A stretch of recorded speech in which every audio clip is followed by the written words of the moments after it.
Comentador RTP Ricardo Jorge Pinto está nesta edição do 1820. Boa tarde, Ricardo. Olá, boa tarde. O Presidente da República falou do papel e da importância das Forças Armadas. Estão estas declarações no discurso no âmbito do 5 de outubro relacionadas com os acontecimentos de Tancos? Essa é a leitura mais fácil, a leitura mais próxima e também a leitura mais politicamente indicada. Agora, percebeu-se também por este discurso, que foi um discurso que agradou da esquerda à direita, e vimos aqui elogios do CDS até ao Bloco de Esquerda, que é um daqueles discursos consensuais que procura, na verdade, não tocar em nada daquilo que é mais sensível. E, portanto, estas são as palavras que os políticos geralmente utilizam quando se querem salvaguardar de alguma posição um pouco mais assertiva relativamente a esta matéria. O que é fácil no momento em que está a haver uma investigação judicial é dizer que há uma separação entre a política e a justiça e de que a justiça tem o seu próprio tempo. Isso nós percebemos, isso é aquilo que é o básico e ainda bem que se respeita, mas se calhar neste momento esperava-se do Presidente da República relativamente a esta matéria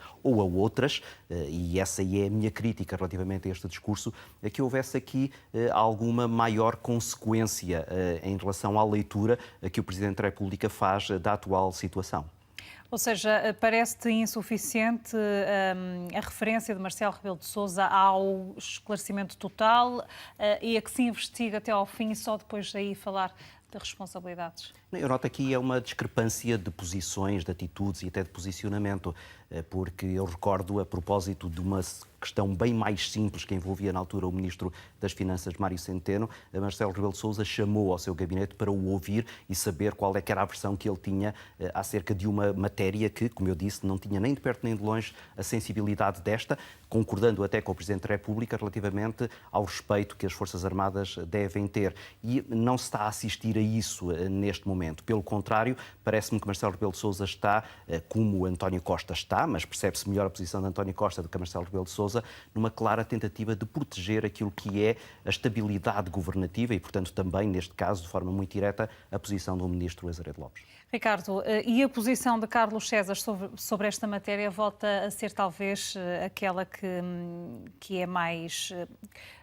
que suscita mais comentário. Pergunto-te se isto é um pedido ao próprio Azeredo Lopes para sair do governo.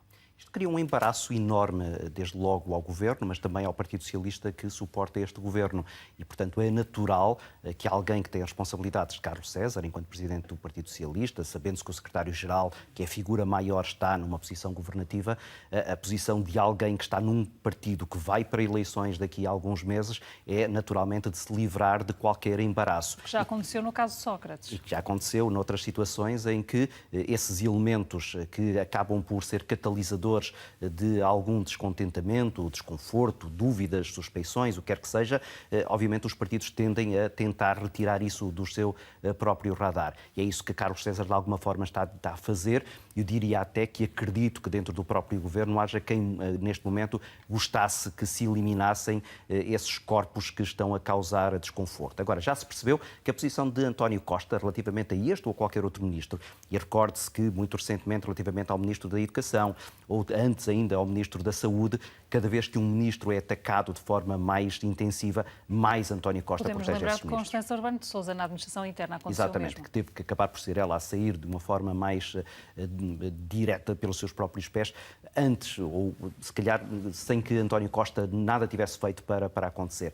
Isso é uma característica, não é nem positiva nem negativa, não é um defeito ou uma qualidade, é apenas uma estratégia que António Costa tem para salvaguardar aquilo que ele pensa serem opções que, do ponto de vista governativo, independentemente da culpabilidade que ainda está naturalmente por apurar, e é preciso aqui a presunção da inocência relativamente a Azeredo Lopes, e isso está fora de questão, mas a verdade é que, do ponto de vista político, há neste momento aqui um embaraço para o Governo.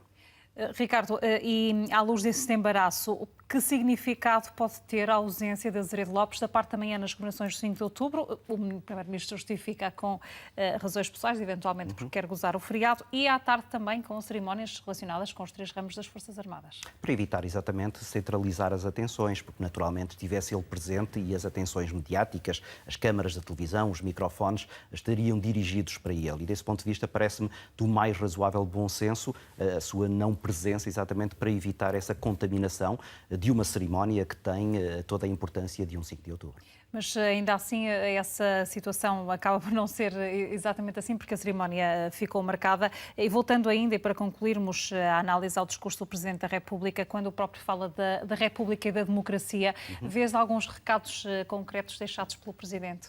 Não, e esse era o aspecto crítico que eu fazia relativamente a este discurso. Eu fico sempre um bocado desconfiado dos discursos que são elogiados por todos, à esquerda e à direita, porque geralmente são discursos um pouco mais esvaziados do ponto de vista ideológico. E Marcelo Rebelo de Sousa, que sabe que não está a atravessar neste momento o seu pico de popularidade, tem tido alguns casos, nomeadamente a substituição da Procuradora-Geral da República, que não têm contribuído para essa boa imagem que ele tão bem soube cultivar. Neste momento, Marcelo Rebelo de Sousa parece mais defensivo naquela que é a sua leitura da realidade, bem mais cauteloso nas palavras que utiliza. O discurso é um discurso inatacável, falou ali em momentos cruciais da nossa história, mostrando que estes 100 anos da República são em grande parte anos de ditadura e que a democracia é muito recente e que a democracia deve ser acarinhada. E acarinhada em dois aspectos que me pareceram ali particulares. Também. E deve ser promovê-la, mas há dois aspectos ali que ele salientou, que é por um lado a questão da renovação dos cargos, isto é, tem que haver aqui é preciso criar soluções de alternativa. E isso foi imediatamente aproveitado por Assunção Cristas, que percebeu que está ali uma mensagem para que as coisas, por bem que corram, não têm que ficar imutáveis. E o segundo lugar é a questão à referência àquilo que eu considero ser os pilares da democracia. As Forças Armadas, ele salientou-as por razões que ainda agora discutimos, mas há outras instituições que, se nós as esquecermos, acabarão por ser um risco para a democracia.